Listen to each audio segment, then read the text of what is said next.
Some say he lived for 52,000 years. Some say he never died at all. He walked with the ancient Egyptians before the pyramids were built, spoke to Atlantis as it sank beneath the sea, and left behind a set of tablets so powerful they were said to contain the laws of all reality, etched in a green, indestructible stone. His name? Thoth, also known as Tahuti, or simply the Atlantean. But who, or what, was he? A man? A god? A scribe? A sorcerer? A cosmic frequency disguised in human form? The ancient texts don't agree. And maybe that's the point. Because Thoth wasn't just a being. He was a bridge between time and eternity, matter and mind, form and vibration. And the tablets he left behind? They weren't instructions. They were initiations. Now here's where it gets strange. These emerald tablets, not to be confused with the emerald tablet of alchemy, speak in riddles. They talk of light, frequency, rebirth, interdimensional travel, and the children of the light who live between worlds. They mention Atlantis, thousands of years before Plato. They describe spacecraft, thousands of years before aviation. And they outline universal laws that mirror modern quantum physics. But they weren't found in Egypt. They weren't carbon dated. They weren't even accepted by mainstream historians. They were channeled, or so the story goes, by a mysterious figure named Doriel in the 1920s, who claimed he had access to ancient wisdom hidden in the inner earth. That's right. This isn't just mythology. It's one of the strangest spiritual rabbit holes of all time, where Hermeticism, Atlantis, Egyptian cosmology, Sumerian lore, and New Age mysticism all collide. And yet, something about it feels ancient. Something about these writings makes people stop, read them slowly, feel the vibration between the words. Because even if you don't understand them, you sense they're not just made up, they're remembered. So why do these texts speak so directly to your soul? Why does this ancient myth about a forgotten god who lives between worlds still haunt the spiritual seeker? And what do the emerald tablets really say? Are they fantasy? A forgery? Or a divine puzzle encoded with the architecture of the cosmos? Over the next 2 hours, we're going to unravel it all. The full story of Thoth, from Atlantean priest-king, to Egyptian deity, to Hermetic philosopher, to channeled ascended master. The mystery of the emerald tablets, what they say, where they came from, and why they continue to attract everyone from occultists to physicists. We'll explore the timelines, the contradictions, the esoteric teachings, the cosmic laws, and the spiritual mechanics piece by emerald piece. But we're not just going to read the words. We're going to vibrate with them. Because that's what these teachings were designed to do. Not just inform, but activate. So sit back, slow your breath, forget what you think you know about history or time or reality, and step into a story that might not be a story at all. It might be a memory, not just of a man, but of what you were before you forgot. Let's begin with the object itself. The emerald tablets of Thoth, the Atlantean, not to be confused with the singular emerald tablet of Hermetic alchemy, are said to be a collection of 15 glowing green crystalline tablets containing knowledge so advanced it bypasses ordinary intellect. No archaeologist has ever held them. No museum has ever displayed them. No academic has successfully verified their existence. And yet, they've been read by millions, in dozens of languages, in countless initiatory circles, and in 100 whispered conversations about the nature of the universe. So what are they? According to the most circulated version, the one we'll be exploring, the emerald tablets were revealed in the early 20th century by a mysterious American mystic named Maurice Doriel. But Doriel didn't claim to have written them.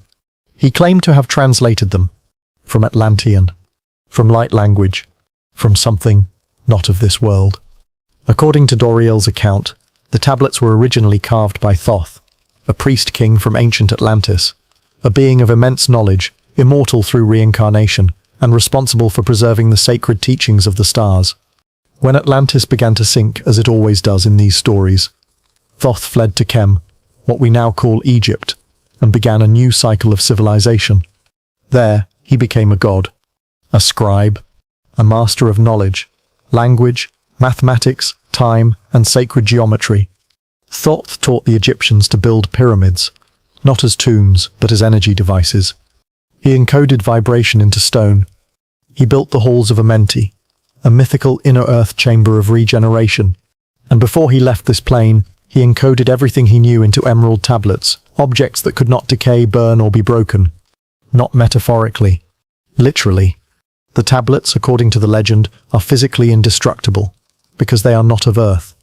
They were forged through alchemical transmutation, and contain the secret to manipulating matter through vibration, frequency, and divine will. In other words, they don't explain reality. They create it. Now here's where it gets more surreal. Doreel claimed he was given access to these tablets in the 1920s by secret brotherhoods guarding ancient knowledge beneath the earth. He said he entered a hidden chamber, a temple beneath the Great Pyramid, and translated the tablets through divine guidance. He then published them as a small booklet in 1939, titled The Emerald Tablets of Thoth the Atlantean. The language? Strange, dense, hypnotic. It reads like a cross between poetry, scripture, prophecy, and science fiction. It speaks of the lords of light, vibrational hierarchies, the mechanics of soul travel, dimensional portals, the illusions of time, and the eternal battle between light and shadow, all long before these topics became popular in New Age circles or fringe science. Most scholars dismiss the entire thing as fiction, and maybe they're right. But then again, this fictional work contains stunning parallels to Egyptian cosmology, Hermeticism, Platonic philosophy, quantum principle, Eastern chakra systems, indigenous light body teachings, despite being written by someone with no formal training in any of these. Even more curious, people who read the tablets often report the same thing. They don't just read them, they feel activated by them, as if the words are written in some kind of soul code, bypassing logic and reaching something deeper, like remembering a dream you've had 1,000 times. So what do we make of this? Were the tablets real objects? Were they metaphysical downloads? Were they Atlantean knowledge encoded into human form? Or was Doreel just a mystic poet with a wild imagination? Whatever the answer, one thing is undeniable. The Emerald Tablets have become one of the most influential and enigmatic texts in the history of esoteric thought. Not because they prove anything, but because they awaken something. And that's what we're going to explore. Not just where the tablets came from, but why they still matter. Thoth is one of those figures who refuses to stay in his assigned box. In ancient Egypt, he was a moon god, a scribe of the gods, a divine mediator, and the inventor of writing, language, and time. But the more you study him, the more things spiral out of control. Because Thoth is not just a character. He's a mirror, reflecting whatever wisdom tradition dares to look into him. And every culture that did saw something different. In Egyptian mythology, Thoth, or Jehuti, his original name, was usually depicted with the head of an ibis, a long-beaked bird known for wading patiently through still waters. Which is fitting, because Thoth was known for stillness, clarity, and the ability to bridge dimensions. He wasn't loud like Rhea, or violent like Set. He was precise, methodical, unshakably calm. The gods called him in when things got too chaotic to measure. He measured the stars. He organized the calendar. He recorded the judgments of the dead in the afterlife. He kept cosmic order intact. Without Thoth, there was no time, no language, no math, no law, no memory. In a way, he was the spiritual hard drive of the universe. Everything was backed up in him. But his story didn't end in Egypt. As cultures collided, Thoth's identity evolved like a spiritual shapeshifter.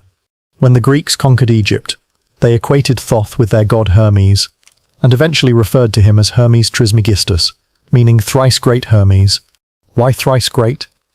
Because he mastered 3 worlds. The physical, the mental, the spiritual. To the Hermeticists, Thoth wasn't just a god. He was the source of all esoteric knowledge. He taught the secret laws that governed creation, what would later be encoded in texts like the Corpus Hermeticum and the Emerald Tablet. Singular, not the same as the tablets of Thoth. And through these teachings he became not just a scribe, but a teacher of gods and men. But the evolution didn't stop there. During the Middle Ages, alchemists believed Hermes Trismegistus was the original philosopher, a man who knew how to transmute base metals into gold and base consciousness into spiritual light. He was considered the father of alchemy. Not just chemical alchemy, but spiritual transmutation. This is where the famous phrase, "as above, so below," came from, a Hermetic axiom tracing back to Thoth's lineage. And in secret circles, it was whispered that Hermes wasn't just a name. It was a title passed down to those who had reached a certain level of vibrational mastery. Which brings us back to Thoth the Atlantean. Because in Doriel's version of events, the one featured in the Emerald Tablets of Thoth the Atlantean, Thoth predates Egypt entirely. He is not merely the Egyptian moon god. He is an Atlantean priest-king, who survived the fall of Atlantis and seeded the knowledge of that ancient civilization into Egypt. He lived for thousands of years, reincarnating across ages, hiding sacred knowledge until humanity was ready to remember it. And according to the tablets, he still exists in another dimension, watching, guiding, and occasionally awakening people through dreams, synchronicities, and inner visions. This isn't the Thoth you see in textbooks. This is the mythic archetype, the guardian of sacred vibration, the being who encoded truth in sound, and immortality in light. So who is Thoth? A historical figure? A god created by human projection? An Atlantean ascended master? A metaphor for consciousness itself? Maybe all of them. Maybe none of them. Or maybe Thoth is what happens when the human mind glimpses universal intelligence and tries to personify it. Because no matter how you frame him, he always returns to the same core role. Thoth is the one who records truth and hides it in plain sight. In symbols, in language, in sound, in math, in cosmic law, and perhaps most powerfully, in you. Because if Thoth encoded the universe, and you're part of the universe, then you too carry the tablets, not in your pocket, but in your soul memory. If you try to research the Emerald Tablets of Thoth, you'll quickly run into a problem. Which tablets? Because there isn't just one version. There isn't even just one type of Emerald Tablet. You've got the Hermetic Emerald Tablet, that short cryptic alchemical verse attributed to Hermes Trismegistus, famous for "as above, so below." The Emerald Tablets of Thoth, the Atlantean, the 20th century channeled text by Doriel, and then a dozen other mystical documents, grimoires and forgeries, each claiming to be the original. So let's clear the fog. What's real? What's mythical? And what was probably invented during a caffeine-fueled 1920s esoteric writing binge? Let's start with the original Emerald Tablet. Singular. This is the one found in Arabic Hermetic texts, sometime around the 6th to 8th century CE. It's attributed to Hermes Trismegistus, who, as we explored earlier, is the Greek-Egyptian fusion of Thoth and Hermes. The text is short, just a paragraph really, but it's dense. Here's a taste. That which is below corresponds to that which is above, and that which is above corresponds to that which is below, to accomplish the miracle of the one thing. This version doesn't mention Atlantis, space travel, or interdimensional beings. But it does imply that reality is holographic, and that matter and mind reflect one another perfectly. Sound familiar? Because that idea is all over Doriel's version too. Now, let's talk about the more popular, and far stranger, Emerald Tablets of Thoth the Atlantean. This is the multi-part text published by Maurice Doriel in the 1930s, written in a kind of mystical sci-fi rhythm, with titles like The Key of Wisdom, The Spaceborn, The Dweller of Unawal, The Key of Mystery. If the original Hermetic tablet was like a cosmic haiku, Doriel's version is a full-blown epic poem that might also be a metaphysical codebook. He claims to have translated it from actual tablets discovered beneath the Great Pyramid. But no photos, no historical verification, just the words themselves. To skeptics, this is all the proof they need that it's a fantasy. But to initiates, the words feel too precise to be dismissed. Then, of course, there are the many other Emerald Tablets floating around the internet, like spiritual fan fiction, rewritten versions claiming to channel Thoth from Sirius, decoded fragments allegedly found in secret Vatican vaults, 21st century mystics publishing tablets. They claim came to them in dreams or download. And while some of these are well-meaning, and others outright cash grabs, they all point to the same strange truth. People are still receiving something. Whether that something is ancient memory, spiritual insight, or collective myth, it continues to arrive through these tablets in all their forms. which raises a disturbing possibility. Maybe the emerald tablets were never meant to be found as artifacts. Maybe they were designed to surface in the minds of those ready to hold them, like psychic USB drives, waiting to be plugged in. So what are we left with? What? 3 possibilities. 1. The historical document theory. The original Hermetic Emerald Tablet was real, written in Arabic, based on older Egyptian Greek thought.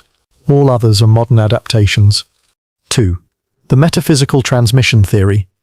Dorriel's version, and those like it, are channelings from non-physical realms. Not forgeries, but downloads from a vibrational intelligence. The inner activation theory. The tablets never existed in the material world. They are symbolic blueprints that activate within when your frequency is right. In truth, each might be partly true, because truth, like Thoth himself, doesn't fit in one dimension. The real question isn't whether the tablets are real, it's whether they're working on you. Because here you are listening to this, thinking about a forgotten god, feeling a strange pull towards symbols, verses and teachings you've never studied, but somehow recognize. That's the secret of the tablets. They don't convince you. They wake you, like green light breaking through a dream, long before Egypt, long before Babylon, long before recorded time. There was Atlantis, not the cartoon version with domed crystal cities and dolphins that know algebra, but a civilization of immense spiritual power and terrifying consequence. In the Emerald Tablets of Thoth the Atlantean, this is where the story truly begins. Thoth tells us he was not born on Earth as we know it. He came from the space beyond spaces, descended into material form in Atlantis, and became a priest-king, a ruler not of armies, but of frequency. He and his fellow children of light, governed by the laws of vibration, not violence. They built structures of geometry so perfect they shaped the flow of energy itself. Their temples weren't for worship, they were for transformation. Sound, color, form, intention. These weren't tools. They were technology.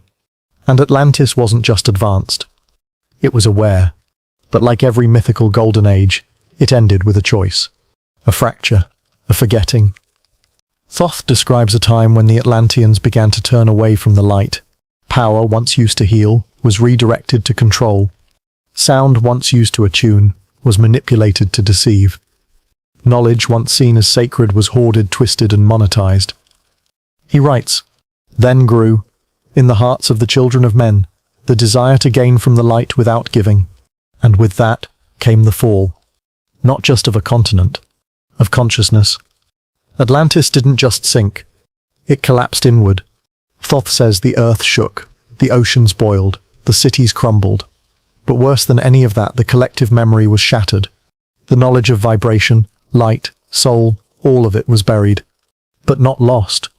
Because Thoth, along with others, escaped. Not on boats, not on rafts, but in what the tablets describe as ships of fire, capable of traveling across both sea and sky. He and the remaining high initiates scattered across the globe, carrying with them the seed of remembrance, to Egypt, to Peru, to Summer, to Tibet, to the stars. In Egypt, known then as Kem, Thoth found a receptive land. The people were simple but wise, their energy pure, their memory intact enough to rebuild. And so Thoth became Tahuti, the bringer of hieroglyphs, time cycles, sacred geometry, and soul science. He built the Great Pyramid, not as a tomb but as an energetic machine, aligned to the stars, constructed with resonance in mind. He created the Halls of Amenti, described as an interdimensional chamber deep within the earth, where souls could undergo rejuvenation, recalibration, and rebirth. And from there, he began again. It's easy to dismiss all of this. We're taught Atlantis is a myth. Thoth is a god with a bird's head. And ancient wisdom is mostly primitive folklore. But the puzzle pieces across cultures are hard to ignore. Mayan records describe gods who arrived after a flood, teaching astronomy and time. Indian texts speak of vimanas, flying crafts used in ancient wars. Sumerian tablets depict sky beings who descended with knowledge. Egyptian myths tell of a time before the first time, Zep Tepi, when divine beings walked among humans and taught them civilization. Even Plato, who's often blamed for inventing Atlantis, insisted it was history, not allegory. The same themes echo everywhere.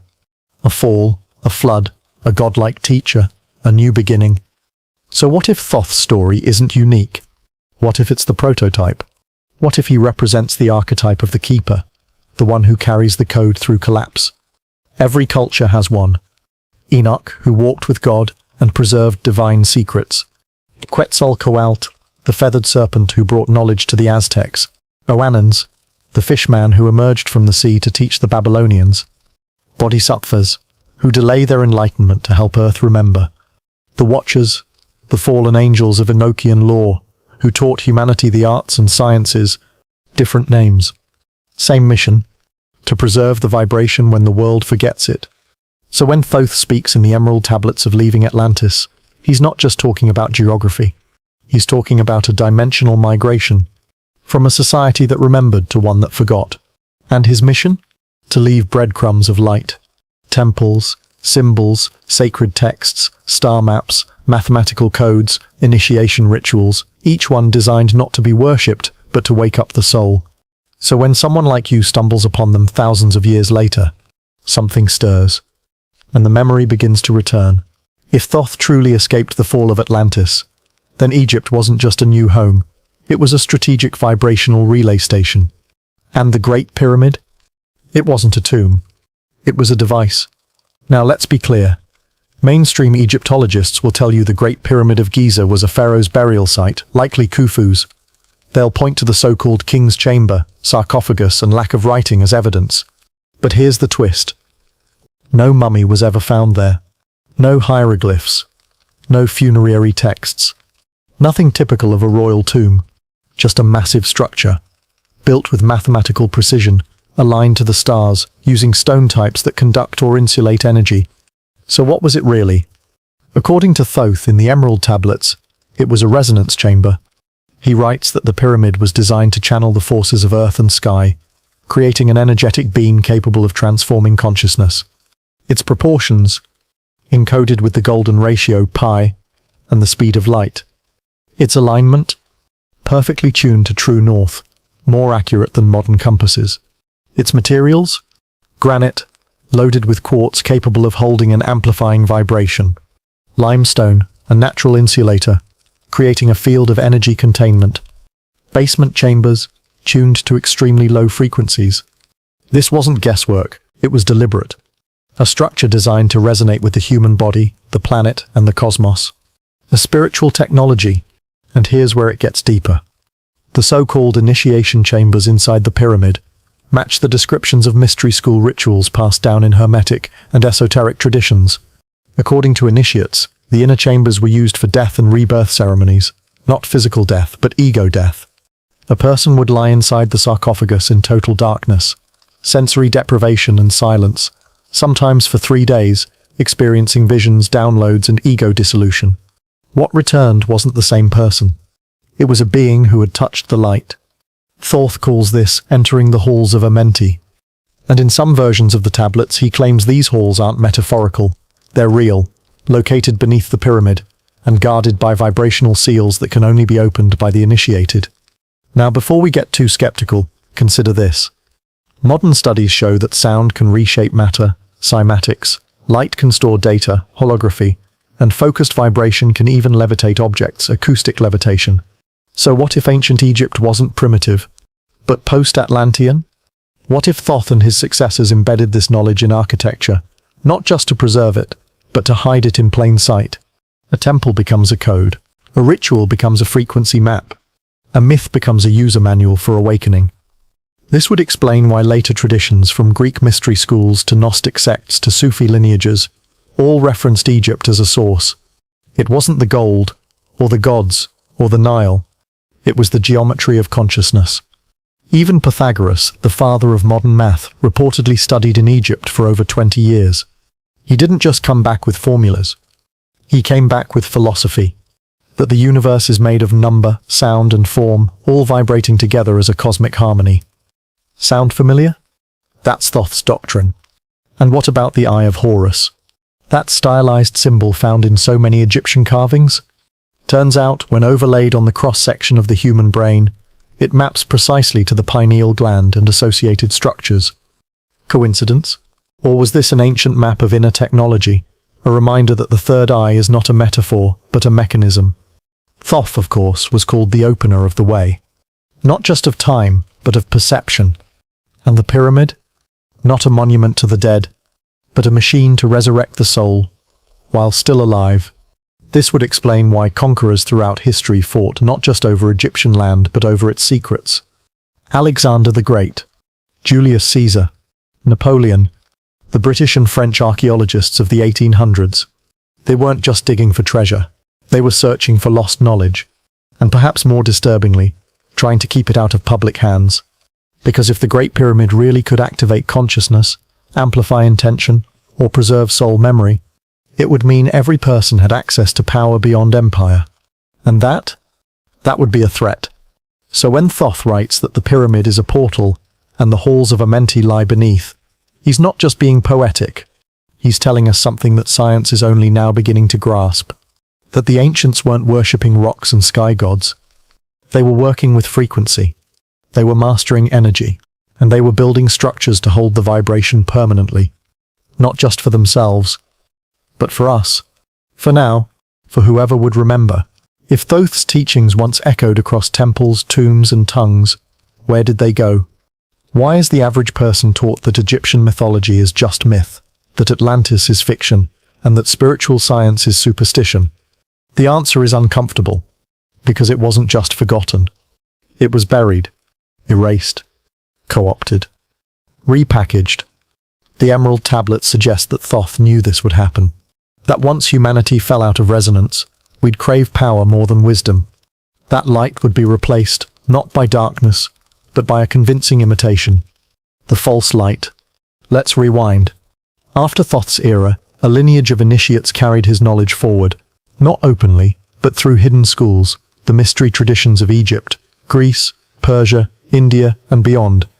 These weren't cults, they were consciousness academies. Their teachings? That thought shapes matter, that the body is a temple of vibration, that initiation rewires the soul for higher dimensions, that the universe responds not to belief but to frequency. But here's what happened. As power centralized through empires, religions, and military control, these teachings were branded as dangerous. Why? Because they empowered the individual. If everyone could raise their own vibration and access divine wisdom directly, who would need kings? Priests? Rulers? Structures? So one by one, the temples were closed. The scrolls were burned. The initiates were hunted. And a new light was installed. This false light still mimics the real thing today. It tells you to love and light your way out of trauma, but never teaches you how to process shadow. It tells you to pray for salvation, but never mentions that you are the frequency antenna. It sells you crystals, but never shows you how to activate them with breath. It says enlightenment is for saints, monks, or chosen ones, but never for people like you. It turns real power into ritual without essence. And worst of all, it makes remembering feel dangerous. But even during suppression, some embers refused to die. Fragments of Thoth's teaching survived, disguised, in Hermeticism, which surfaced in Alexandria centuries later, in alchemy, hidden in metaphors of lead into gold, in Kabbalah, which maps the vibrational ladder of the soul, in Sufism, where whirling and chanting create altered states of resonance, in Gnostic texts which speak of archons who distort the light of the true source. Each holds a shard of the tablet. Each speaks of a lost wisdom. Each carries the whisper of Thoth. But you had to know how to read between the lines. And here's where it gets strange. The more systems tried to suppress Thoth's codes, the more they showed up everywhere.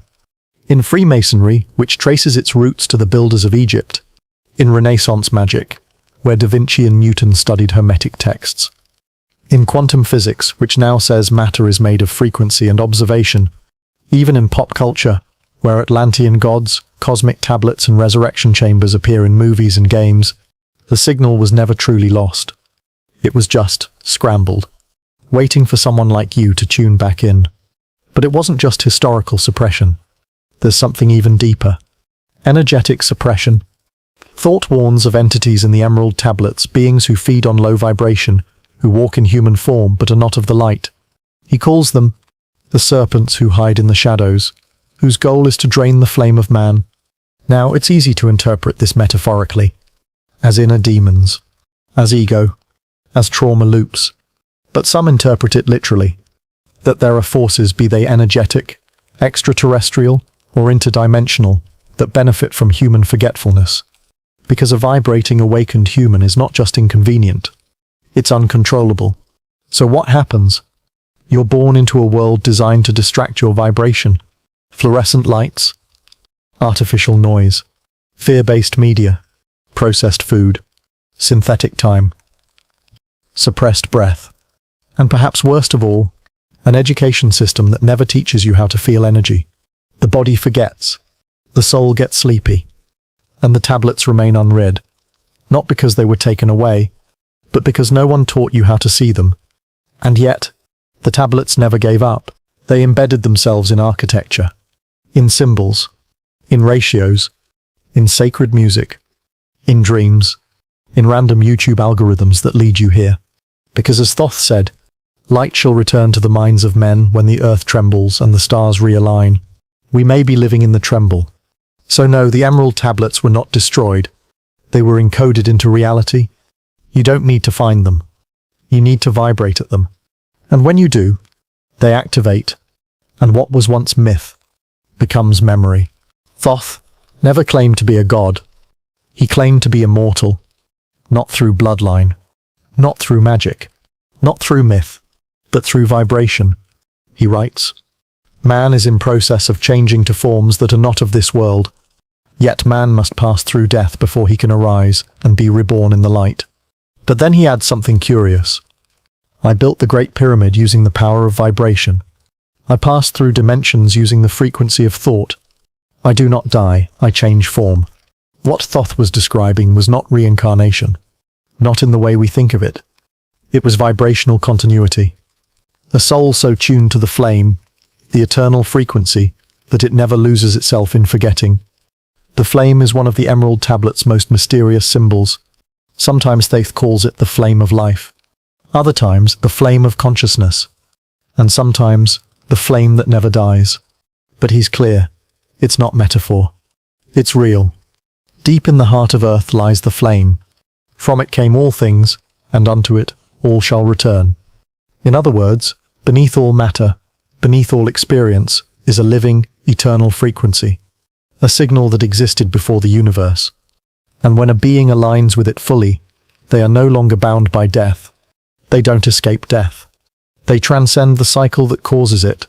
To most traditions, death is inevitable. But to Thoth, death is a result of vibration falling too low. He who fears death has already died. He who vibrates with the flame lives forever. Think about that. Not as superstition, as energy science. When your vibration becomes too slow, when your system is heavy with fear, regret, ego, your light dims. And when the light dims too far, the body collapses. But if you keep your flame high, if you live from harmony, not fear, if you align with source frequency daily, then death becomes a choice. And not an end. Not even a beginning. Just a dimensional shift. The mystery schools called this the great work. Not becoming immortal by escaping the world, but becoming so vibrationally clear that you no longer identify with decay. It's not about living forever in the same body.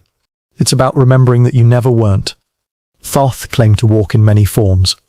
Atlantean, Egyptian, priest, sage, even celestial being. And here's where things get wild. Some believe he returned as Hermes Trismegistus in ancient Greece, a fusion of Greek, Egyptian, and mystical teachings. Hermes too spoke of vibration, mentalism, immortality. Hermes too said, "As above, so below." And Hermes too vanished into myth, but never quite disappeared. Here's what all of this points to. Immortality isn't a destination, it's a frequency state. It's what happens when your energy field becomes so refined, so attuned to truth, that it no longer fractures at the point of death. The body dissolves, the flame continues. You, the real you, stay online. The Thoth said the initiates of old could pass in and out of death without trauma. They used sound, breath, bath, mantras, geometry, silence, to tune the soul like an instrument, so that when the body expired, they kept vibrating, and simply shifted to the next octave of being. Modern science is only just catching up. Quantum physicists now say particles blink in and out of existence. Some scientists propose that consciousness may be non-local, that is, not confined to the brain, and near-death experiences across cultures report the same thing. Light, peace, timelessness, total awareness, a feeling of home. Thoth told us thousands of years ago, when the flame is steady, you are never lost. When the tone is pure, you pass through the veil untouched. So what does this mean for you? It means you are not your timeline. You are not your calendar age. You are not your memories of youth, fear, or loss. You are a flame wrapped in frequency, learning how to stay lit in any world. The real secret of immortality is not living forever. It's remembering you already do. Because the flame never started, and it never ends. You don't raise your vibration to escape life. You raise it to see life clearly, to walk through it, without being devoured by it. That is the legacy of Thoth. Not a man who never died, but a being who remembered what couldn't die in the first place. Thoth didn't just talk about vibration in the abstract. He gave coordinates. And the most famous destination?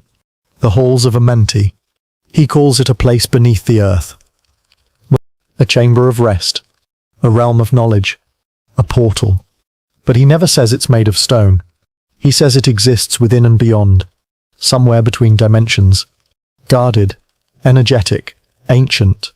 Deep in Earth's heart lies the halls of Amenti, beneath the island of sunken Atlantis.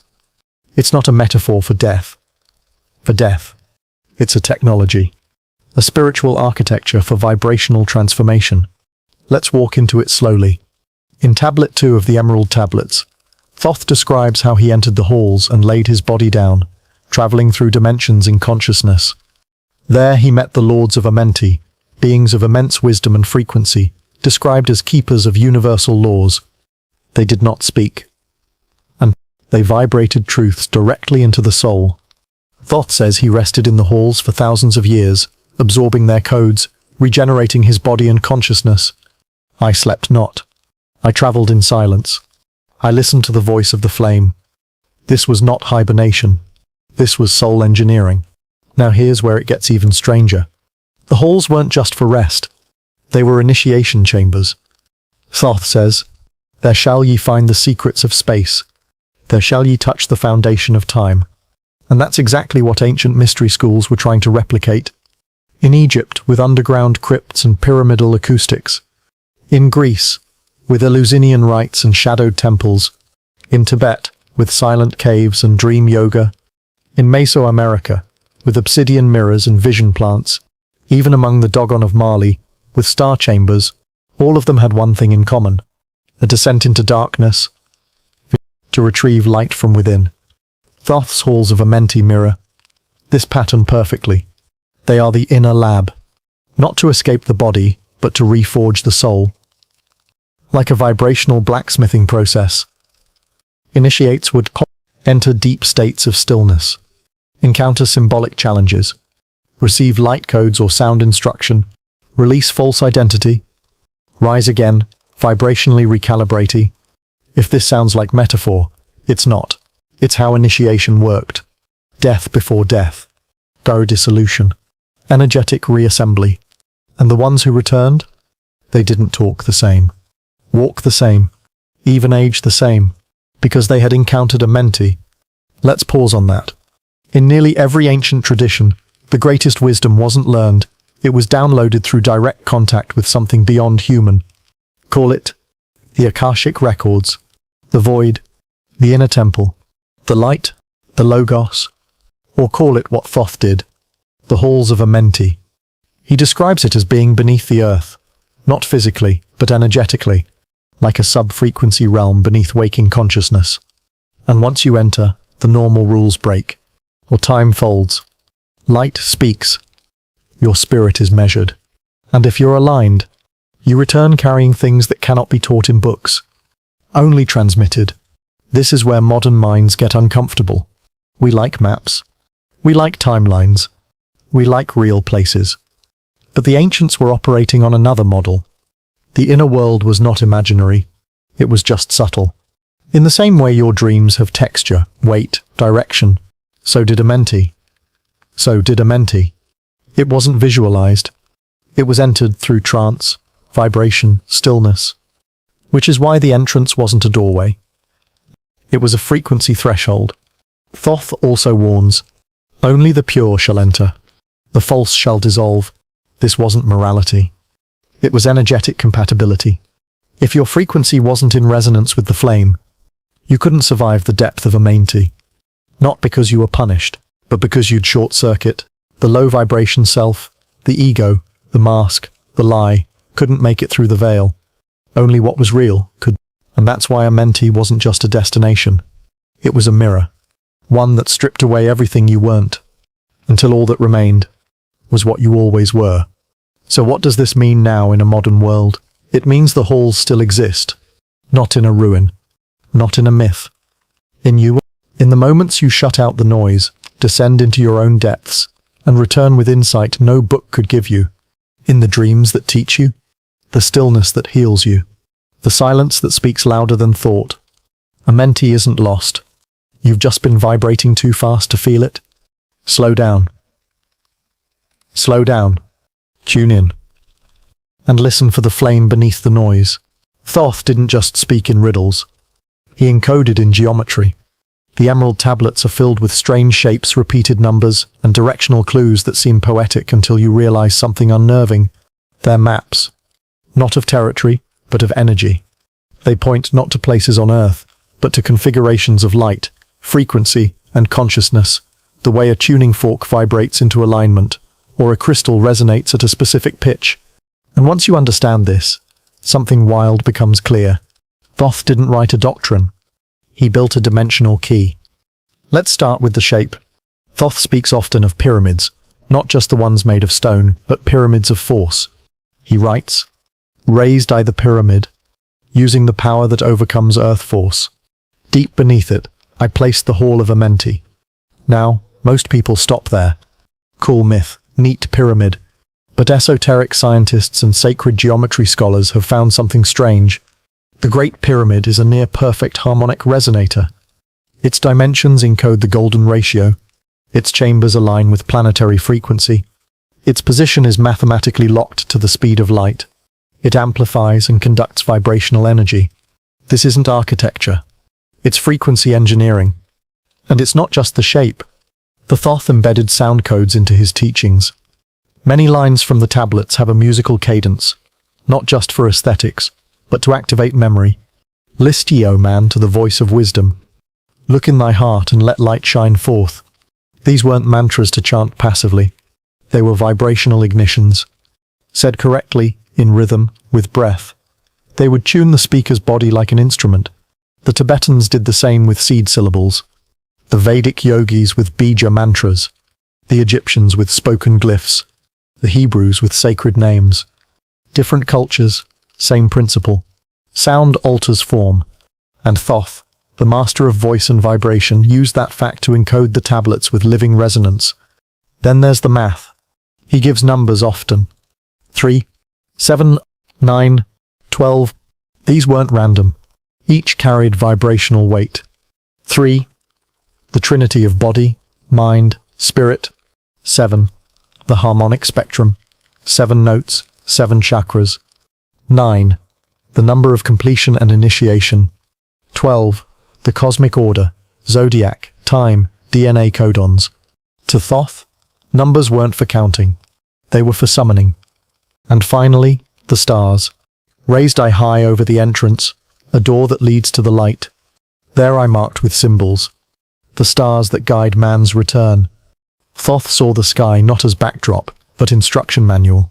In Egyptian mythology, he was the scribe of the heavens, measuring time, noting the orbits, tracking the alignment of stars, not for astrology, but for timing the openings of consciousness. This is why initiates across cultures, Egyptians, Mayans, Dogon, Vedic rishis were obsessed with Sirius, Orion, and the Pleiades, because those weren't just star systems. They were transmission points, places where energy from the source was focused, refracted, and coded into waves that reached Earth. And at certain alignments, certain times, those waves could pierce the veil. This is why Thoth built things to last. Not to show off his power, but to ensure that when humanity forgot, when we lost the teachings, the rhythm, the language, there would still be structures vibrating the truth. Because geometry doesn't lie. It can't be censored. It can't be rewritten. It just stands, holding resonance. Waiting. That's what the emerald tablets are. Not green slabs of ancient stone, but sound-coded blueprints for awakening, disguised as a book. You don't read them like a story. You listen with your nervous system. You feel the rhythm in your breath. You sense the numbers echo in your spine. And one day, without warning, a phrase you've read 100 times suddenly activates something in you. A flash, a chill, a strange recognition. You don't understand it, but you know it's real. That's how the tablets work. They're not meant to convince you. They're meant to tune you. So what do you do with all this? You start paying attention to the invisible patterns, the shapes that call you, the numbers that repeat, the sounds that stir something ancient in your gut, the starry nights that make you feel.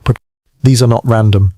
They're coordinates, frequency signatures your soul knows by heart. And Thoth's message, across all tablets, all codes, all myths, is this. You are not just flesh wrapped in thought. You are geometry made conscious. Sound, number, and light, remembering itself. There's a quiet twist hidden in the final lines of the emerald tablets.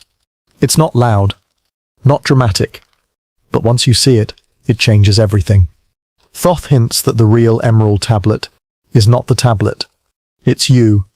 Man is a flame bound to a mountain, seeking the sky from within. You are the geometry. You are the chamber. You are the field through which truth must vibrate to be understood. That green slab of Atlantean memory? It's a mirror, and the message only activates when your frequency becomes compatible with it. Let's take this deeper. In nearly every mystery tradition, from the Egyptian temple rites to the Vedic Upanishads to the Gnostic Gospels, the core idea is always the same. The external world is a projection of the inner one. So when a sage leaves behind a sacred book, it's not meant to be worshipped. It's meant to reflect your awakening. The emerald tablets don't just describe the path. They wait. Each line, each symbol, each rhythmic stanza, it sits dormant until you come into vibrational alignment. Then suddenly, a line you once skimmed starts to glow in your consciousness. You don't read it. It reads you. This is why Thoth structured the tablets like musical compositions. Not chapters, not argument, not dogma, but tonal codes. Some lines repeat, others spiral. Many don't make literal sense. That's intentional. He wasn't writing for your logic. He was writing for your soul's frequency tuner. Each sentence is like a tuning fork, and the more you sit with it, the more it begins to tune you back to something you forgot. That's not poetry. It's neuroacoustic reality. Modern neuroscience now admits something wild. The brain responds to patterned language and sacred geometry in ways we don't fully understand. Fractals soothe trauma. Symmetry reduces inflammation. Certain rhythms alter brainwave states. In other words, ancient mystics like Thoth weren't guessing. They were operating on a bioenergetic understanding of reality that science is only now beginning to catch up with. The tablet was not a story. It was an activation tool. And your body was the intended instrument. So here's the real truth no one tells you. You can't memorize the emerald tablets. You can't figure them out. Because they're not written in language. They're written in you. In the part of you that existed before words. Before trauma. Before masks and noise and distraction. That deep, still intelligence. The one that flinches at lies. That cries when something ancient rings trues. That gets goosebumps in silence. That's who Thoth was writing to. That's the reader. And this changes the entire question from, what do the tablets say? What do they awaken in me? This flips everything. Because now, your job isn't to decode ancient texts like a scholar. It's to become vibrationally compatible with the message they carry. And how do you do that? Not by reading more. By living simpler. Slower. Truer. By breathing with intention. Moving with presence. speaking with clarity.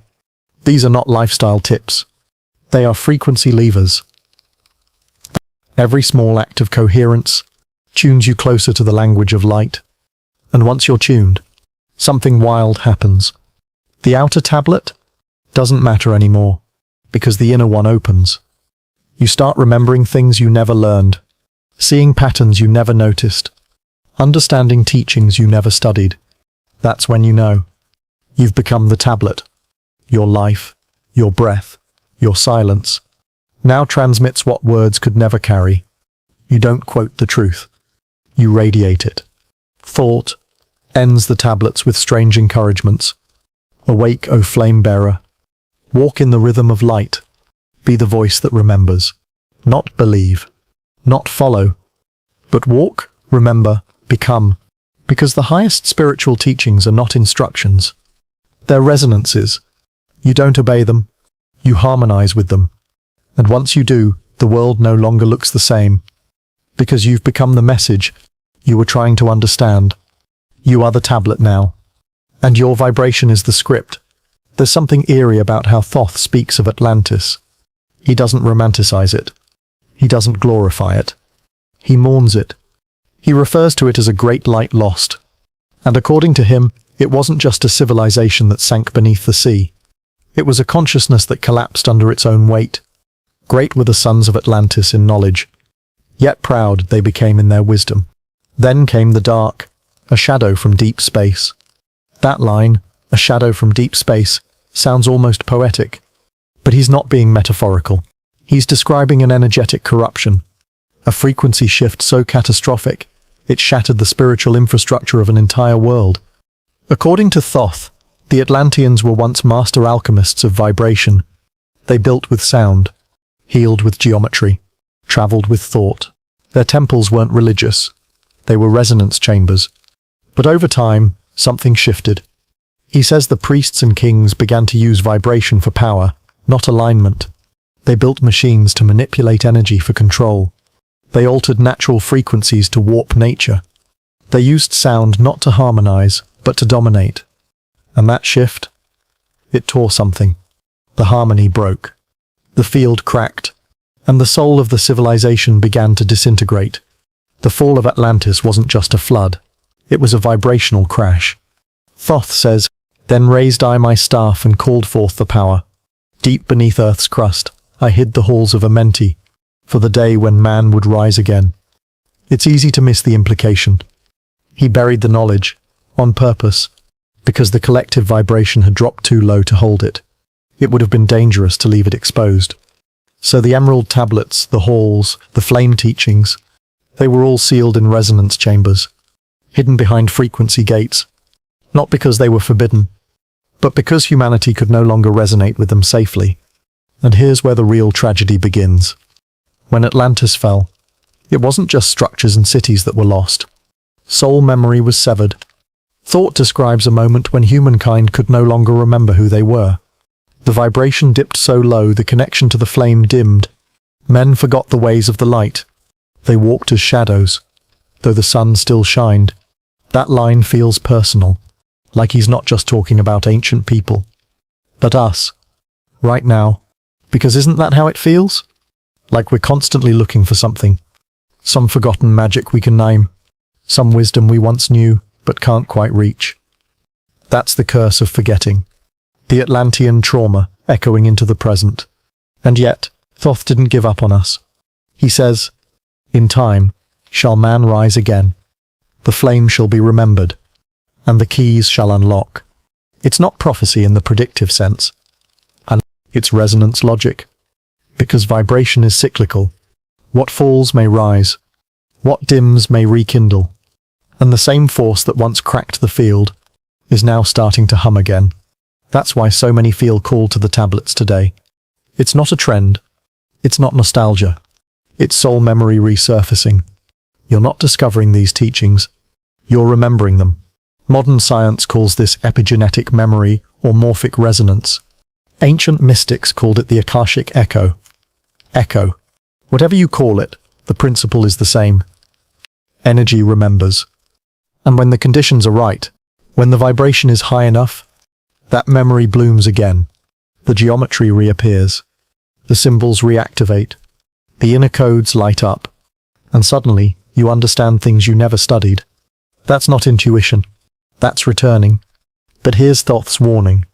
Do not rise with pride, as did Atlantis.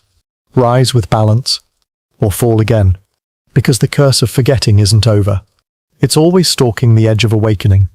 The more we chase power over wisdom, the more we use vibration to escape instead of align, the more we invite the same fall again and again. So the real teaching isn't just how Atlantis died, it's how to avoid its fate. By raising vibration not through control, but through clarity, not through dominance, but through devotion, you don't raise your vibration to fly. You raise it to remember the ground beneath your soul, to stand in truth, in a world that forgets itself every single day. Thoth's message is not just about the past. It's a diagnosis of now. And maybe, if we tune carefully, we can escape the loop without repeating the fall. Most people think alchemy was about turning lead into gold, which is understandable. If you've never actually read the Emerald Tablets, because if you have, you realize very quickly, gold was never the goal. It was a metaphor, a veil, a safeguard. Alchemy, real alchemy, was the process of spiritual transmutation, the transformation of the dense human being into the luminous, eternal, divine being. And Thoth? He didn't just know that secret. He taught it in plain sight, disguised as myth, wrapped in riddle, encoded in vibration. Let's begin to unpack what he actually said. The Emerald Tablet, not to be confused with the Emerald Tablets of Thoth the Atlantean, contains one of the most quoted lines in all of esoteric history. As above, so below. As within, so without. As the universe, so the soul. That's not just philosophy. That's operational instruction. He's describing a law of correspondence. The idea that the microcosm and macrocosm mirror one another. Your body reflects the cosmos. Your mind echoes the universal mind. Your vibration maps the hidden frequencies of creation. And when you understand this, something wild happens. Alchemy stops being a lab experiment and starts being a lifestyle. Thoth was never melting metals. He was melting the ego. He was reducing the impurities of thought, emotion, desire, until only the pure light of consciousness remained. And that's the true gold. Gold was the symbol of the sun, the perfected soul, the radiant center. Lead, that was the heavy unconscious self. The shadow, the wounded identity. To turn lead into gold was to transmute fear into wisdom, turn chaos into coherence. Coherence. One pulse and fold. Refine the fragmented self into unified awareness. And the process wasn't theoretical. It was step by step. And the steps were encoded in myth. Let's walk through a few of those steps, as hinted in both the original Emerald Tablet and the expanded Emerald Tablets of Thoth. Step 1. Calcination. Burning away the false self. Thoth often spoke of purifying the flame within. This is the beginning, the destruction of illusion. Your beliefs, attachments, personas, all placed into spiritual fire. This is the dark night phase. The ego resists. The old identity crumbles. But it must, because gold cannot be poured into a mold full of ash. Step 2. Dissolution. The melting of control. In the silence, find the power. In the water, dissolve thy form. Thoth points to the fluid phase, the surrender. Once the ego is cracked, the seeker must let go of control entirely. This is where you stop grasping. Your logic can't save you here. You dissolve into the mystery, the vast unknowable field of being. It's terrifying. And it's essential. Because only in that formlessness can the true essence begin to rise. Step 3. Separation. Extracting what's real. Once dissolved, what remains? The essential truths. Your soul. Your values. Your authentic frequency. Thoth writes, take from the chaos that which is shining. Let go what dims the flame. This is the phase of deep inner clarity, where you realize not everything you carried was truly yours. This is where power begins to return. Quietly, authentically. Step 4. Conjunction. Inner union. Now, The alchemist begins to rebuild, but this time with awareness. Mind and heart align. Shadow and light begin to dance. The inner masculine and feminine energy harmonize. Two shall be one. The flame shall speak in wholeness. This is not just spiritual poetry. It's neurobiological alignment. The brain hemispheres synchronize. The body-mind enters a coherent field. You become one vessel, and now, transformation accelerates. These 4 steps repeat and deepen across different cycles. Eventually, the alchemist reaches the final phases: fermentation, distillation, and coagulation. In short, death, rebirth, stabilization. The false die. The light rises. The new self crystallizes. Not in fantasy, but in embodied reality. You don't believe you've transformed. You live like it. So what does this have to do with Thoth and the tablets? And the tablets. Everything. Because every phrase he wrote, every strange stanza, every image of flame, shadow, chamber and light was a map for that journey. And unless you read it with that awareness, you'll miss the gold entirely. The Emerald Tablets are not about ancient history. They're about alchemical present moment awareness. They are here to do one thing: help you transmute emotion into clarity, confusion into rhythm, thought into will, flesh into flame. This isn't metaphysical escapism. It's the most practical magic there is. And it starts where you are, in the ordinary heaviness of your current life, because that heaviness, that's the lead. And hidden inside it, if you dare to burn, dissolve, separate and unify, is the gold, the real kind, the kind that doesn't glitter, but glows from within. You've probably noticed something strange. In nearly every ancient tradition, from Egypt to India to Mesoamerica, there's always a serpent slithering through the sacred stories. It coils around staffs, rises up spines, guards gates, whispers secrets. And in the Emerald Tablets, Thoth is no exception. He warns of serpents in the shadows, and serpents of fire that rise in light. 2 forces. Same symbol. So what's going on? Why were ancient mystics so obsessed with the serpent? And more importantly, what does it mean for you? Let's decode the language of symbols. Because if the Emerald Tablets had a subtitle, it would be Truth, hidden in symbols, the mind must learn to feel. Thoth wasn't trying to hide knowledge. He was trying to protect it from those who couldn't yet carry it. Because sacred power can't be given. It must be earned through vibration. So he used symbols as locks. And the serpent? That was one of the most important. In Thoth's writings, the serpent is both divine and dangerous. Beware the serpent who walks as man, but seek the fire serpent that coils and climbs. 2 kinds of serpents. Let's break them down. 1. The shadow serpent, the deceiver. This serpent is the false light. It tempts. It flatters. It mimics truth, but distorts it. Thoth calls it the dweller of the shadows, a consciousness that feeds off the seeker's pride. In spiritual terms, this is the ego's hijacking of your journey. It says, you've awakened, you're chosen, you're above others now. That voice? That's the shadow serpent. It coils around the truth and chokes it slowly. Every mystic warns of it, because the more light you generate, the more darkness wants to disguise itself in your robes. 2. The fire serpent, the climber. This is the kundalini, the sleeping energy at the base of the spine. Thoth describes it as the flame serpent, a coil of divine frequency that, when awakened, rises up through the body. It's not a metaphor. It's an energetic mechanism, one mirrored in ancient Egyptian staff symbols, Hindu chakra diagrams, and even Mayan feathered serpent myths.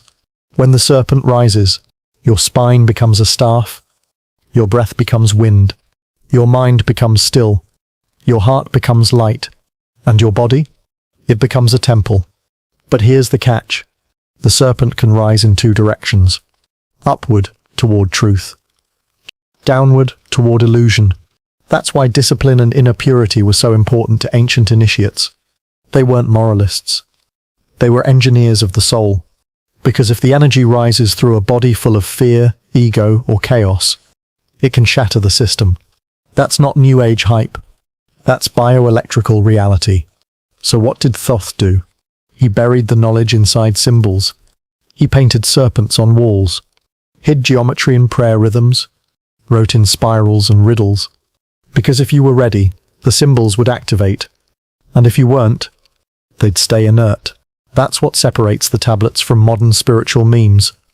They're not there to inspire. They're there to test your resonance. Let's look at another symbol. The Ankh, commonly misunderstood as a cross with a loop, but in reality, a circuit diagram. The loop, the divine feminine, the vertical bar, the divine masculine, the crossbar, the union, and together, eternal life.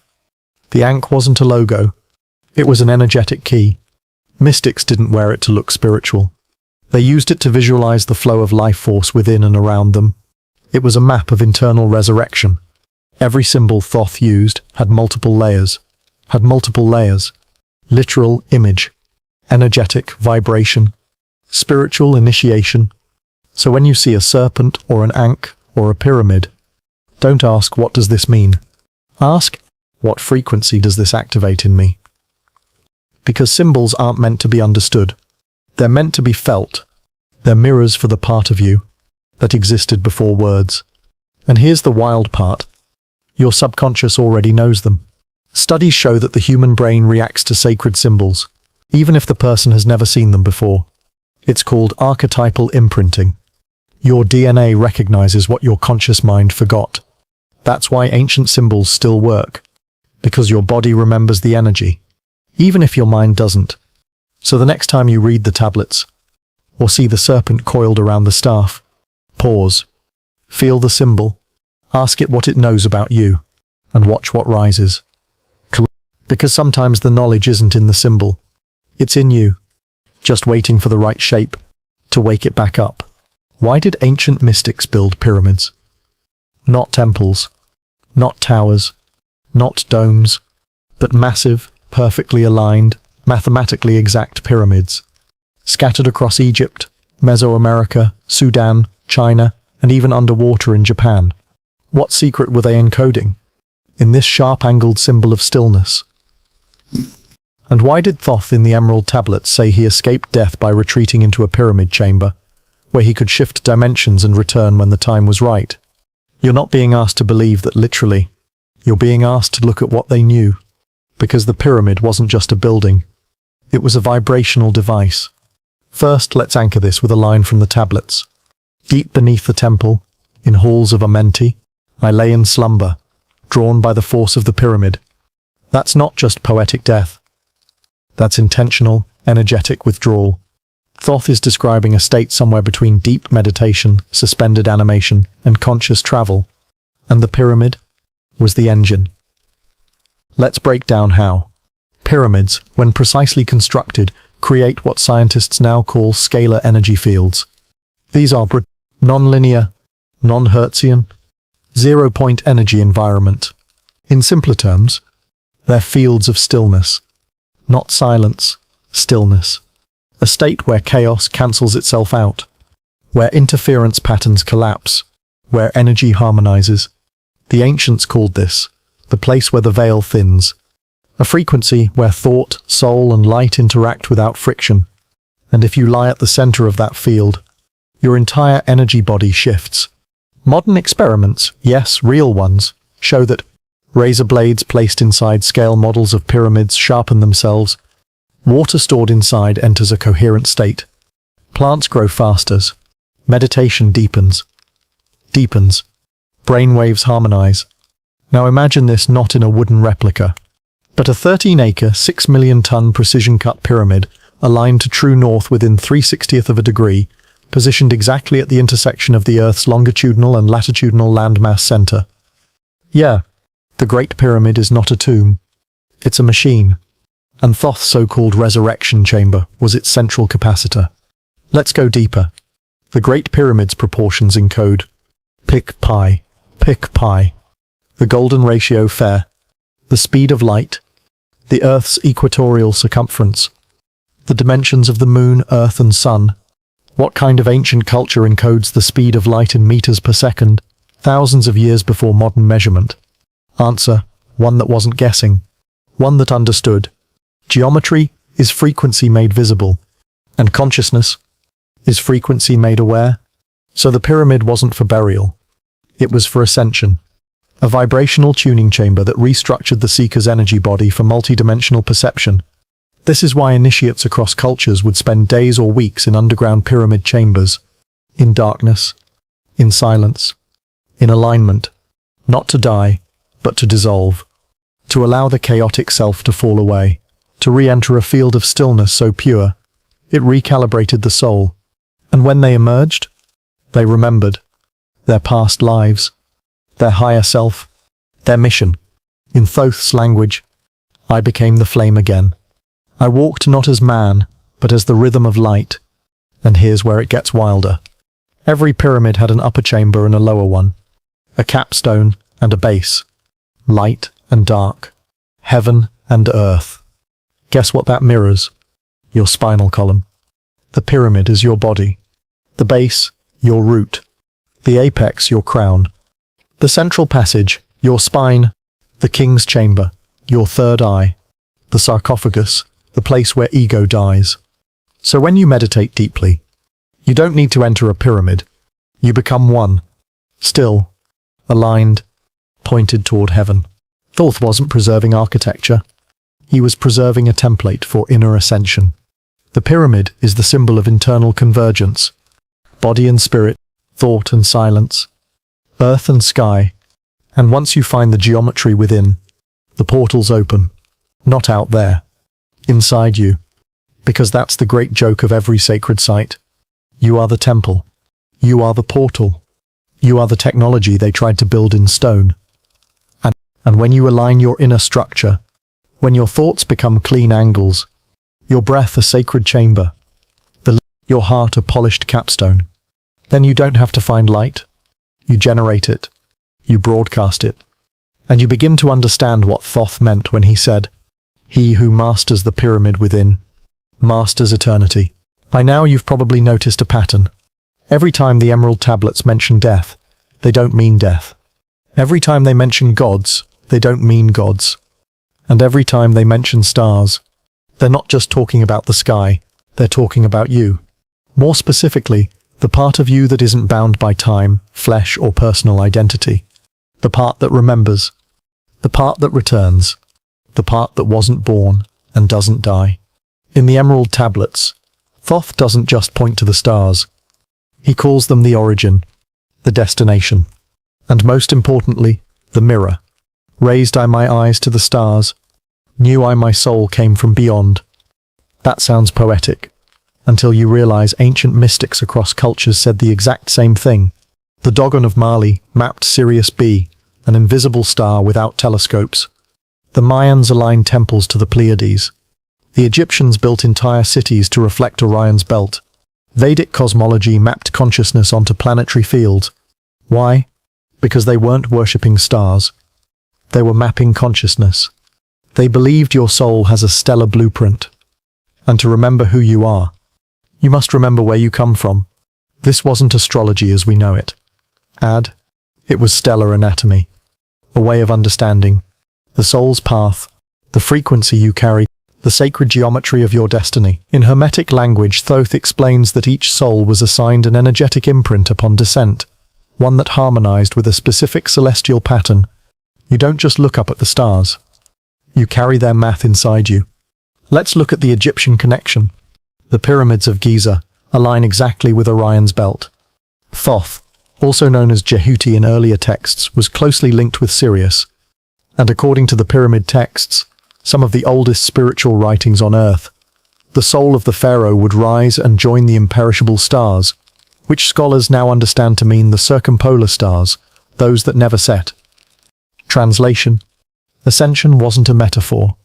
It was a return to the frequency of origin, a process of aligning your inner vibration with the cosmic tone from which you were formed. And the gods? They were not sky-dwelling creatures. They were vibrational archetypes, higher consciousness fields that your soul could either align with or ignore. This is why initiates trained for years in silence, geometry and sound, not to pass a test, but to become tuned. Because once your body-mind reached coherence, you could receive from the cosmos. You became a transmitter, not of knowledge, but of knowing.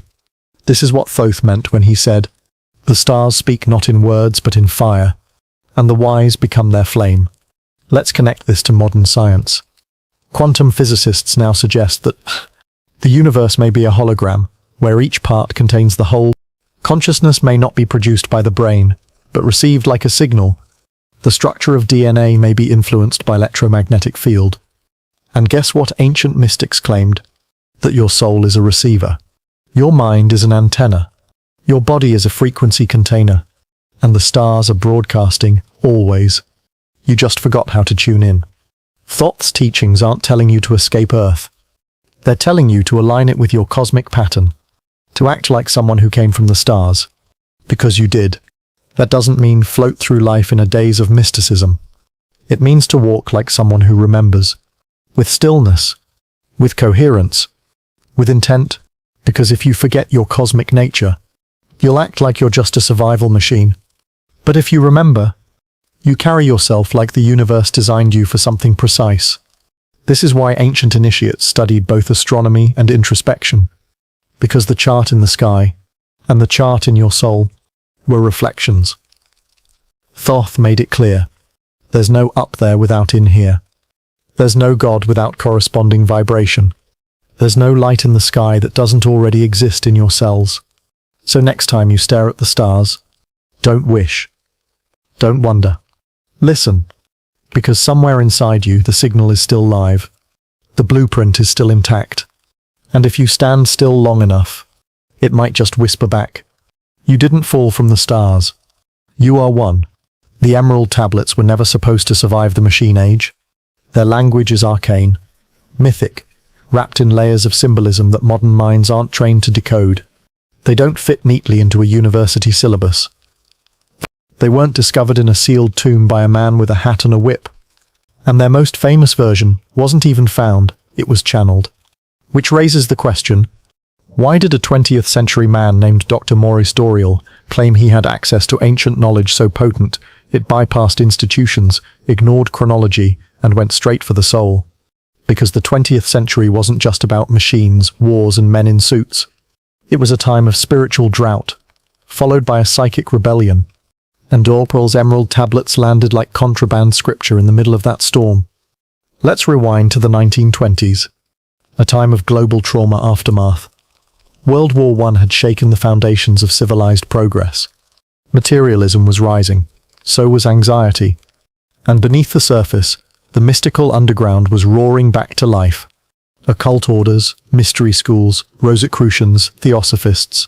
They were all reactivating the esoteric networks that had gone quiet since the Enlightenment. And Doreal? He was both a symptom and a channel of that underground current. In 1925, he founded the Brotherhood of the White Temple in Colorado. By all outward appearances, it was a metaphysical study group. But the teachings went far deeper. Because Doreal didn't just claim to study ancient wisdom, he claimed to receive it. From inner earth initiates, from Atlantean masters, from Thoth himself. Now, here's where mainstream historians roll their eyes, and where spiritual seekers lean forward. Because whether or not Doreal really channeled Thoth, the text he produced, the version of the emerald tablets of Thoth the Atlantean, had something most channeled texts don't. Structure, rhythm, power. It was written in a poetic, initiatory cadence like an encrypted ritual. Each tablet reads like it was meant to do something to you, not just teach you. It speaks of beings who dwell in the shadows of time. The frequency of light is the true path to immortality.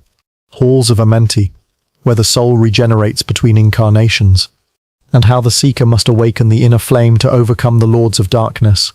It's dense, strange, hypnotic, and entirely out of step with the rational world of the 20th century. And yet, it stuck. It passed from hand to hand in metaphysical circles. Bootleg copies, faded prints, whispered references in New Age books. Not because anyone was trying to make money, but because something in those words felt ancient. And not ancient in the archaeological sense, ancient in the soul memory sense. So how did people interpret it? Well, it depended on what they were looking for. Some saw it as Atlantean history. a lost record of a pre-flood civilization and its exodus into Egypt. Others treated it as a metaphysical manual, a guide to raising consciousness through light, vibration, and thought. Still others saw it as hermetic scripture, tying Thoth to Hermes Trismegistus and the lineage of sacred geometry, alchemy, and inner transformation.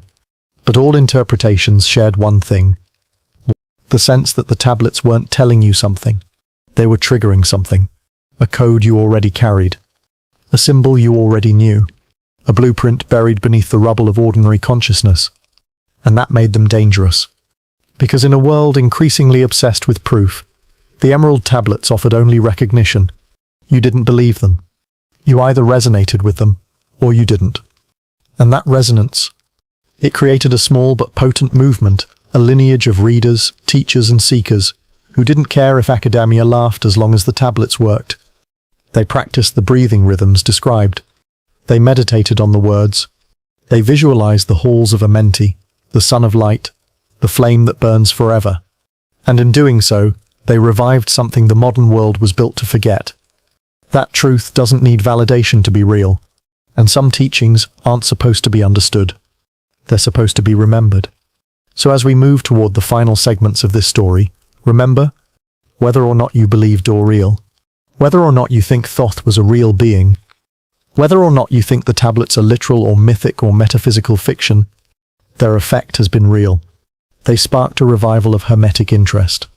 They introduced thousands to Atlantean lore, vibrational teachings, and cosmic initiation. And they reconnected people to the feeling that there's more to life than what we're taught. More light, more mystery, more memory, waiting to be unlocked. The Emerald Tablets don't read like instructions. They read like riddles, spoken by a being who is either ancient beyond time, or you, remembering what you've forgotten. The words don't explain. They evoke. Symbols swirl. Serpents of fire. Pyramids of light. Keys of wisdom hidden in darkness. Each line drops you into a different layer, not of knowledge but of initiation. And initiation in ancient traditions was never about information. It was about transformation through symbolism. Because a symbol doesn't just mean something. It does something. Let's begin with one of the most potent symbols in the tablets. Light. To Thoth, light wasn't just illumination. It was the substance of existence. He calls it the flame that never dies, the essence from which the soul originates and to which it must return. He warns the reader, "Seek ye the path to the light, for only in light will ye find your freedom." In modern terms, light might sound like enlightenment or higher consciousness. But in these tablets, light isn't a metaphor. It's an energetic field, an actual vibration the soul can enter and be changed by.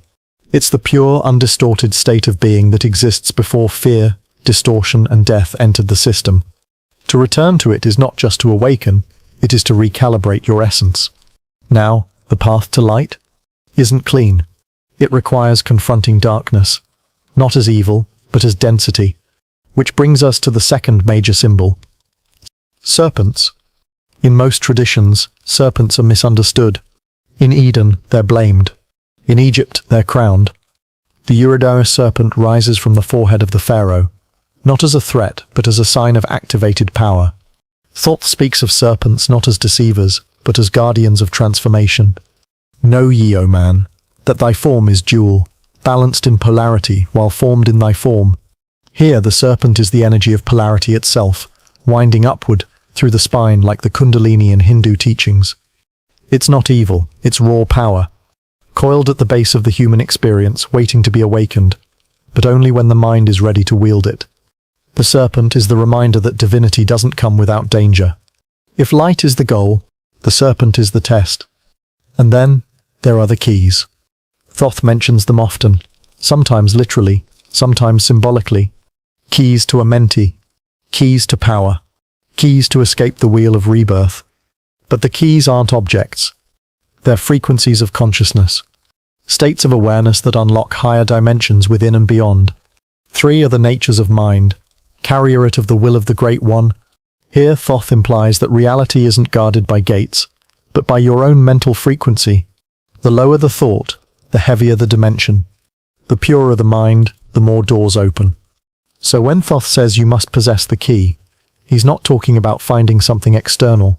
He's talking about becoming the vibration that opens the lock. That's the real magic. Becoming the key. These symbols, light, serpents, keys, aren't just scattered for flair. They represent a full initiatory map. The light is your origin and destination. The serpent is the energy you must awaken and integrate. The key is your own inner alignment, the only thing that grants passage beyond this illusion. This isn't New Age fluff. These are ancient metaphysical principles, encoded into symbols so they could survive eras of suppression. And survive. They did. Because a symbol isn't killed by disbelief. A symbol just waits. It waits for a reader not looking for answers, but for awakening. That's why the Emerald Tablets weren't designed to convince the rational mind. They were written to reconfigure the intuitive mind. You don't read them like a textbook. You let them resonate like a tuning fork. You sit with a line until it begins to open a door, not out there, but in you. Because according to Thoth, the soul already knows the way back. The symbols just remind it. So if you've ever felt drawn to snakes, even unconsciously, if pyramids make you feel strange and safe at the same time, if light feels more like home than an idea, it might not be imagination. It might be resonance. And in this symbolic system, resonance is proof. Not proof of doctrine, proof of memory. Because you can't resonate with something you've never touched. And if the tablets move something in you, it's not because you're learning, it's because you're remembering. We live in a time of constant noise. Smartphones chirp, timelines scroll, everyone's an expert, everyone's exhausted. And yet people still whisper about a being named Thoth. Still search for a cryptic book of tablets that claims to unlock the secrets of time, vibration, and immortality. Why? Because no matter how modern the world becomes, we're still haunted by the same ancient questions. Who am I? Why am I here? What happens when I die? And what exactly is reality? The Emerald Tablets didn't just speak to those questions. They dared to answer them. Not with dogma, but with maps, strange, symbolic, poetic maps that insist you are not what you've been told. You are light. You are eternal. You have forgotten. That's why the Emerald Tablets still matter today. Because they speak to the part of us that's starving in the modern world. We're overfed on data, but we're undernourished in meaning. We can find 1,000 articles on quantum physics, but none that tell us how to endure heartbreak, or silence grief, or pass through death without fear. Thoth didn't just offer philosophy. He offered psychic orientation. He told you what this realm was, a shadow world, what your soul was, a flame of the original light, and what your task was to remember, reawaken, and return. And somehow, that still rings louder than most TED Talks. But let's be honest, the Emerald Tablets are weird. They're non-linear, they contradict themselves. They include mentions of interdimensional beings, pyramids built by thought, and deathless masters who sleep in chambers deep beneath the earth. Which makes people ask, isn't this just mythology? Science fiction? And the answer is, probably. But mythology and science fiction don't endure for thousands of years, unless they point to something true beneath the literal. This isn't a text you believe. It's a text you decode. Because here's the thing. Most of what people call myth was never meant to be taken literally, but it was meant to be taken seriously. The tablets are not a history lesson. They are spiritual architecture. And that architecture works now. Look around. People today are learning to raise their frequency, visualize lights, rewrite subconscious beliefs, remember past lives, access intuitive intelligence, speak things into existence, surrender to deeper timeline. All of these Thoth described thousands of years ago in symbolic form. For me, the halls of Amenti sound like mystic fiction, until you consider that Thoth might be describing the theta state of consciousness, the timeless brainwave zone where trauma is rewritten, memory is altered, and time becomes non-linear. The lords of darkness he warned about could just as easily be interpreted as patterns of fear, ego, addiction, and distortion that trap the soul in cycles of suffering. And the keys he spoke of, they sound a lot like state shifts, when the mind finally lets go of control and the soul steps in to guide. This is why the Emerald Tablets matter more today than ever. Because we're reawakening the same capacities Thoth described. Energy healing isn't new. Astral travel isn't new. Vibrational medicine, soul memory, light codes, none of this is new. We're just giving ancient concepts modern names. And the tablets? They give us something else. They remind us that this is not the first time humanity has reached this edge of awakening. They remind us that civilizations before us knew this terrain, knew how to work with energy, knew how to initiate consciousness, knew how to live aligned with higher laws. And when they fell, whether Atlantis, Kemet, or Lemuria, their teachings weren't destroyed. They were encoded into stone, into symbol, into story, into tablets that would seem like nonsense, until the world was finally weird enough to understand them again. And here we are, weird enough, spiritually starved enough, scientifically curious enough, tired of surface level enough, that the tablets no longer feel ridiculous. They feel relevant. In a world where everything feels designed to pull you out of yourself, the emerald tablets are a quiet call to go inward, not to escape, but to remember who you were before the noise, what you are beneath the rolls, and why your soul keeps whispering that there's something more. Thoth didn't want followers. He wanted initiates, and initiation doesn't require belief, only readiness. You've now heard the story of the tablets, of the god who was a man, or the man who became a god, of the symbols that survived the flood of time, light, serpents, keys, of initiations beneath pyramids, and whispers between lives.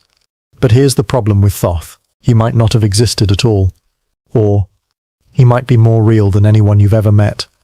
Let's start with what we know. Thoth appears in Egyptian mythology as the moon god of wisdom, writing and magic. He was said to have invented hieroglyphs, measured the heavens, and kept balance between worlds. To the Greeks, he was Hermes Trismegistus, the thrice great master of alchemy, astrology, and sacred geometry. To esoteric lineages, he was an Atlantean priest-king who survived the flood and encoded eternal truths into stone. To skeptics, he's a syncretic myth, a Frankenstein's monster of cultural archetypes, glued together across centuries. And to spiritual initiates, he's not a figure of belief. He's a force you remember. That's the paradox. The more you try to pin Thoth down to a biography, the more he disappears. Because he wasn't meant to be a historical character. He was meant to be a mirror, a symbol of the fully awakened mind, a story your soul tells itself when it's ready to wake up.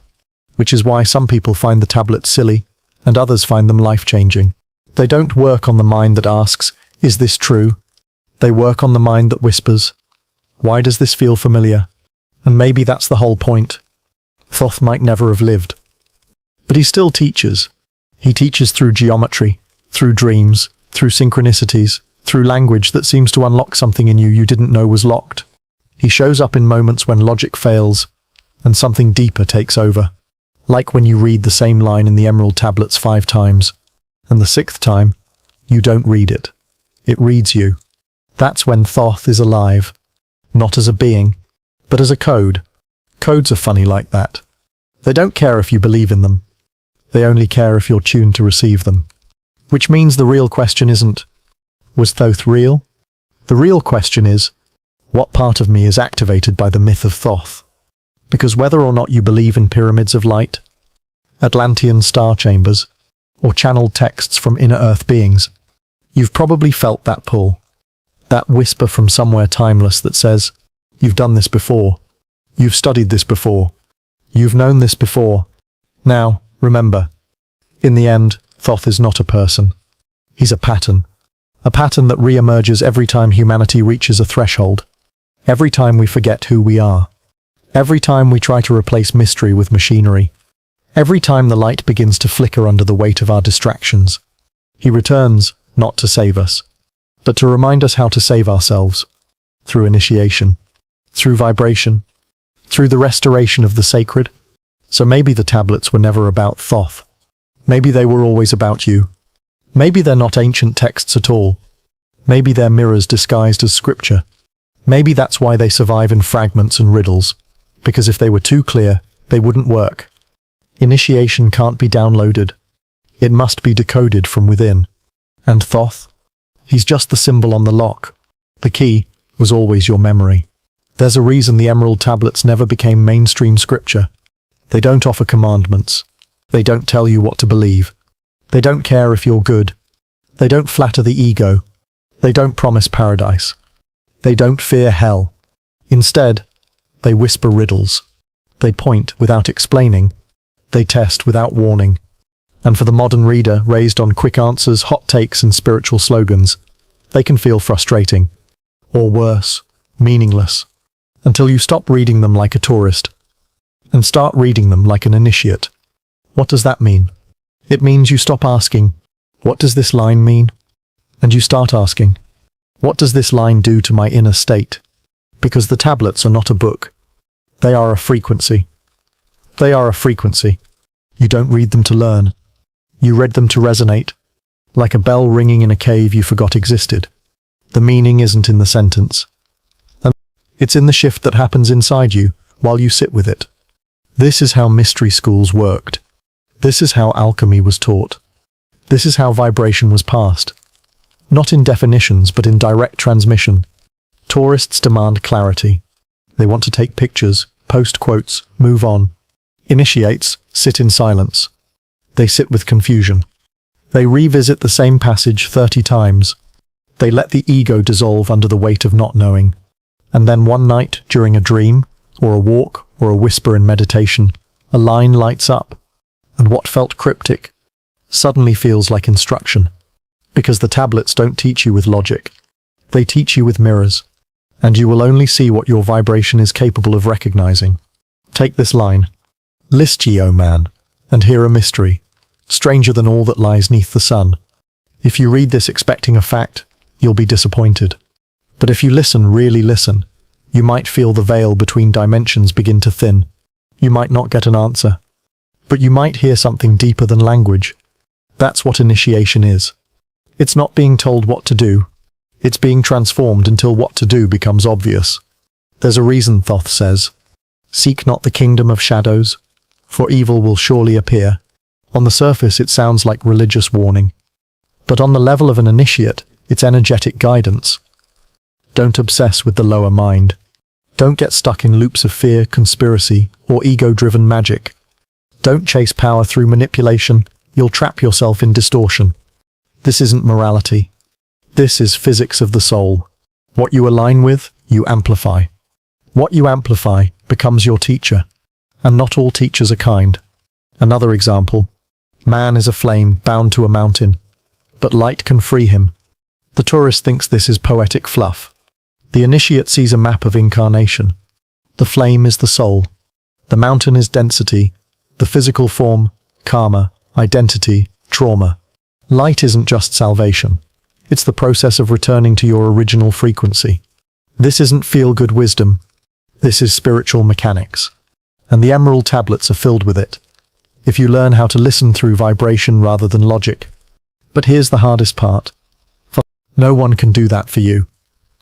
There is no correct interpretation of the tablets, because their real meaning isn't written. It's activated.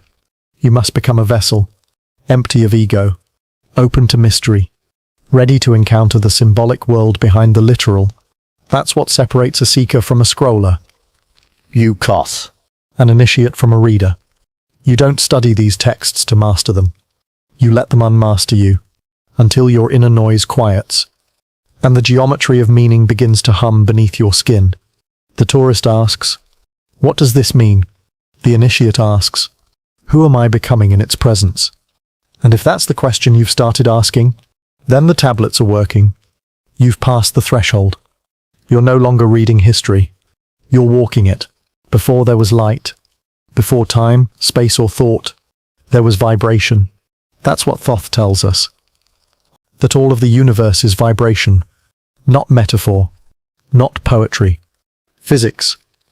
Before Einstein, Planck, or Tesla, Thoth declared what science now confirms. Everything is oscillating energy. What we call matter is just slow vibration. What we call spirit is fast vibration. And consciousness is the bridge. In Thoth's view, vibration isn't just a description of the universe. It's the engine, and it responds to you. This wasn't a casual insight. It was his foundation. The emerald tablets don't begin with commandments or moral rules. They begin with this vibrational truth, because everything else depends on it. Reality, a vibrational field. Thought, a waveform. Speech, a transmitter. Intention, a tuning device. You are not a thing moving through space. You are a signal. And the frequency you emit shapes the experience you attract. This is not spiritual fluff, it's a law. As you vibrate, so shall you live. Let's break this down. According to Thoth, the universe is organized in layers of vibration, from dense to subtle. He calls them planes or dimensions, each with its own qualities. The material plane, slow, heavy, fixed. The astral plane, fluid, emotional, changeable. The mental plane, abstract, symbolic, causal. The spiritual plane, luminous, timeless, harmonic. Most people live only in the lowest, reacting to physical events, emotional drama, and mental noise. But Thoth insists, man is a flame bound to a mountain, yet he may rise through vibration to become fire itself. Vibration is your vehicle, not your beliefs, not your personality, not your rituals, your resonance.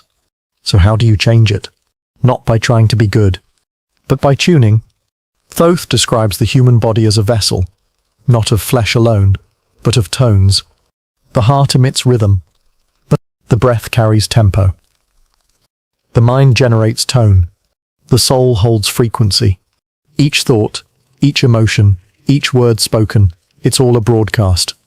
And whatever you emit, you invite. Fear emits contraction and invites more fear. Gratitude emits expansion and draws in abundance. Stillness emits alignment and opens doors. You are not here to chase outcomes. You are here to match the frequency of what you desire. Thoth isn't alone in this view. Ancient Hindu texts say Nada Brahma, the world is sound. The Bible begins with let there be light, but in the Greek it reads logos, the word. In Tibetan Buddhism, the universe unfolds through sacred syllables. In African cosmologies, creation is sung into existence through drums and chants. The Mayans used obsidian instruments to tune the human aura. And Thoth, he gave mantras to initiate inner alignment. Words not meant for the ears, but for the soul memory. That's why the tablets aren't meant to be read once and understood. They're written in rhythmic prose, vibrational poetry that bypasses the intellect. They contain keys hidden in cadence, repetition, and phonetic codes. Because reading them isn't the goal. Absorbing them is. It's like a musical scale that awakens something in your DNA, a pattern you didn't know you remembered. Each verse, each phrase, is a frequency tool. And once you feel it, even once, the shift begins. This is why Thoth warns. Take care, O man, lest your vibration be stolen. Because just as you can raise your frequency, it can be lowered. Through constant noise, through lies repeated until believed, through shame-based control, through synthetic pleasure, through hypnotic distraction. If you forget you are vibration, you become matter again. Heavy, stuck, forgetful. You mistake survival for destiny, desire for purpose, ego for self. That's when the inner temple dims, and you start calling it normal life. But it only takes one moment of stillness, breath, intention to remember. You are not a noun. You are a verb. You are not a label. You are a signal, and signals can be tuned. Thoth's first and greatest teaching isn't to worship him. It's to awaken as him. As a being who vibrates with will, who commands energy with presence. Who knows? That divinity is not out there, but in the frequency you hold. The rest of the tablets? They're just variations on this chord. If you made it this far, it means something in you already knows. Maybe not in words, maybe not in memory, but in vibration, in that quiet place behind your chest that's been nudging you since childhood, whispering that the world is not what it seems. That time bends, that dreams matter, that you've been here before. And now, after temples and tablets, gods and geometry, frequencies and flame, there is one question left. What was the message meant for you? Not the public message, not the scroll summary, not the YouTube comment version, but the personal key you were meant to carry from this journey. Because here's the truth. Most never say out loud. The emerald tablets weren't written for the masses. They were written for the ones who would remember, for those whose minds wouldn't be satisfied with surface answers, for those who could hold paradox without panicking, for those who knew that real wisdom doesn't feel like certainty, it feels like a humble unraveling. And that unraveling? That's what the tablets do best. They don't give you answers. They give you mirrors. And in those mirrors you'll see something strange. Your higher self has been guiding this all along. Read the tablets long enough, and something begins to shift. You stop thinking of Thoth as a distant being. You stop treating the text like a puzzle, and you start realizing something more disturbing and more beautiful. It's all inside you. The temples, the codes, the light, even the amnesia. You begin to suspect that the emerald tablets aren't historical artifacts. They're spiritual memory triggers. And that Thoth? Thoth is the name you gave to your own forgotten mastery, the version of you that never fell asleep, the version of you that's been waiting patiently, timelessly for this exact moment of remembrance. That's the real message. Not that you must learn something new, but that you are finally ready to remember what you've always known. Man is in process of changing to forms that are not of this world. That's not prophecy. That's instruction. You are the temple. You are the flame. You are the student and the scroll. And if you've begun to feel that, even faintly, then the tablets have done their job. But before we end, there's one more paradox to honor. This whole time we've spoken of the entire story of Thoth and the emerald tablets. But the entire story can never be told, because every reader adds to it. Every initiate unlocks a new layer, and every time the world forgets, the story hides again, in dreams, in symbols, in sudden flashes of déjà vu. The Thoth doesn't vanish. He just waits. And the tablets don't disappear. They just slip behind the veil, until someone, somewhere, decides to look deeper.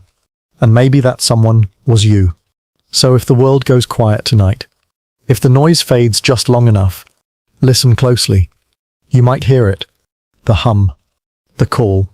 The ancient light flickering again in your spine, saying, "You are more than memory. You are more than flesh.